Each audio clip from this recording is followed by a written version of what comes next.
আরবিতে কি বলে? লিবাস। আল্লাহ বলেছেন, ও নারীরা তোমরা পুরুষদের জন্য পোশাক, আর ও পুরুষেরা তোমরা নারীদের জন্য পোশাক। পড়েন সুবহানাল্লাহ।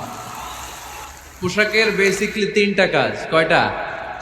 কেউ কথা কয় না, আরো জোরে বলেন কয়টা? এখন আওয়াজ আসলো থেকে? আওয়াজ করে উত্তর দিবেন, চিল্লায় বলেন পোশাকের কাজ কয়টা? এভাবে শেষ পর্যন্ত খোঁচায় যেন সাউন্ড বের করা না লাগে, স্বপ্রণোদিত ভাবে উত্তর করবেন, ক্লাসের মতো হোক। তিনটা কাজ। এক নম্বর কাজ হচ্ছে পোশাক ইজ্জতের আবরু, লজ্জাস্থান ঢেকে রাখে, ঠিক কিনা? আমাদের লজ্জাস্থান ঢেকে রেখেছে আমাদের পোশাক।